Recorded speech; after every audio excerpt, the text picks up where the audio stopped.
Hey guys, and welcome back to another game review, one of the last game reviews of the AFLW season. As you know, I don't do the round 10 or the last round of any of the season. I don't do reviews as they're not there's not much point behind it. So yeah, this will be one of the last reviews. Then Thursday you'll have the team preview, etc. All those videos that go on the day of the first game of the round, and then on the Friday there probably will be BBL content. I would say BBL content on Friday. I think Saturday there won't be anything, and then you'll have Sunday will be more BBL team previews, etc. as we get closer enough to the to what is coming, the BBL start in like 45 days or so. So you'll have that that'll cover, and then I'll start to do the the AFL fantasy previews. Will come out over the course of the mid to late December, etc., going into January. So that's sort of the plan for the next little bit. But anyway, let's just jump into this video, get this game review over and done with. Obviously this happened on the mid-Sunday, I would say, about maybe this was the 3:05 start, it might have been the 1:05 start, but I don't remember exactly. But yeah, Bulldogs get a win, and this probably just helps out, I think, Sydney the most, given that it'll mean that they are pretty much locked in for a top 4 spot, and from all reports they are looking to potentially trade that pick for more experienced players. Hint, hint, nudge, nudge, for what I said, I believe, on the did I say this yesterday or maybe the day before, about a certain Gold Coast Sun that was potentially on the move. But yeah, anyway, Fitzgerald 92, 26, 4 and 1 for her, 1 goal to 92 for her. Carruthers 79, Pritchard 78.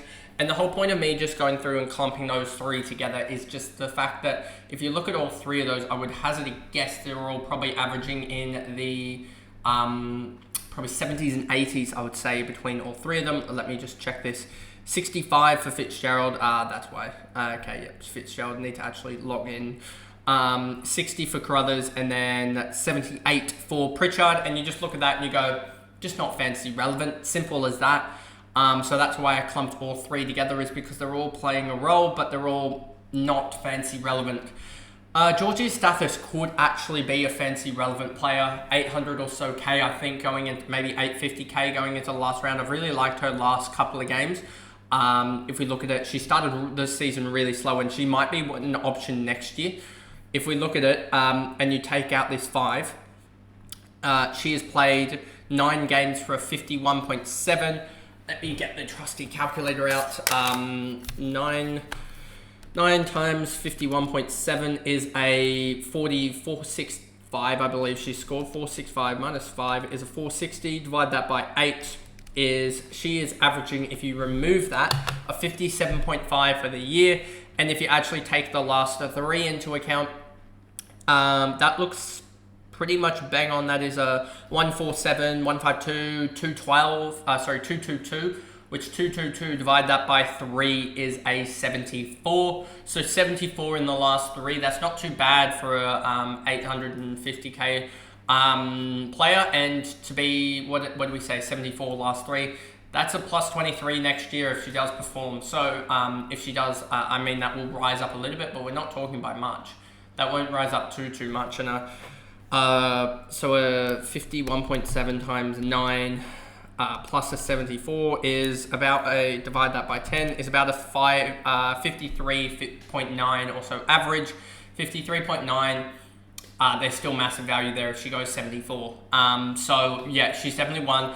I definitely kept her on the watch list this year, but that 68.4 was way too high, but definitely one to be put on the watch list next year for AFLW Fantasy, as I'm going to try and make a start earlier so that I have more information, so there's less of a real hike to try and gain information during the AFL, was it the finals, or sort of that that last couple of weeks of the year when you're really trying to generate information for all the players in the AFLW, because I find they're much harder to keep up to track with. Berry, 69, 21 disposals, 1 mark, 3 tackles. Just not fancy relevant in the end. Bennett, she had 13 touches, 4 marks, 5 tackles for a 68. Edmonds with a 10 touch, 5 mark, 3 tackle, 28 hit out, 5 free kicks against 65.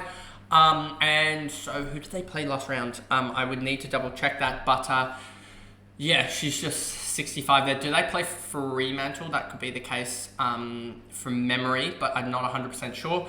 But yeah, Edmonds, she wasn't out, which meant that the likes of McGee didn't get the full ruck time. I wouldn't be surprised if you saw a decrease in the ruck time, given McGee had 8 hit-outs. If we just double check this here, 61% ruck time.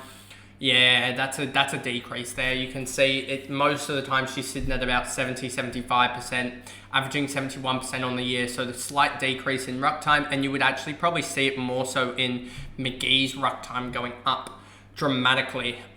You can see McGee has 18% ruck time usually, and she had double that in the last game of 36, and that would be even lower if you took out this 35 last time when Edmonds got injured with like 10 minutes to go or something like that, and so that's why that was massively higher. So you can see that Edmonds is trying to sort of work her way back into it, I guess, to end the season. Woodley 57, Gorham 57, Smith, Hartwig, Ferns, Ferez, what was that? Butterfent, Grigg 44, Kimber, McGee, McFarlane, Wilcox, Grant, Gutneck, and Weston Turner. Weston Turner, probably everyone should have seen this coming, given her role, but yeah, she's just a medium forward type of almost player that doesn't really impact games too much in terms of fantasy relevance.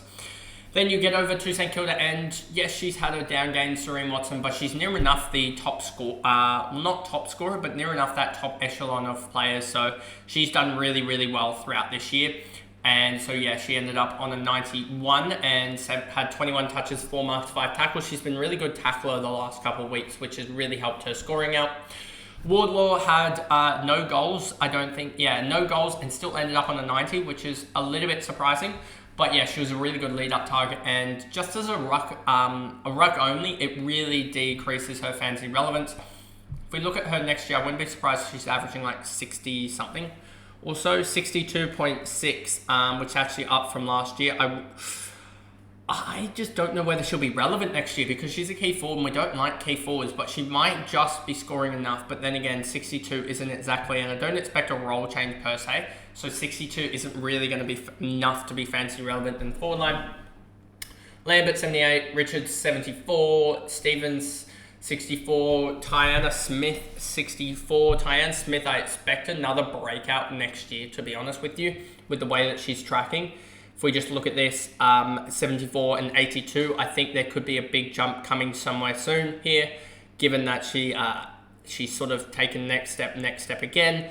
I mean, it was just an increase in tackles and also handballs that happened, so I wouldn't be surprised if you do see her have another step up again, maybe get another 3 or 4 touches, and that'll be the way that she gets close enough to a 90.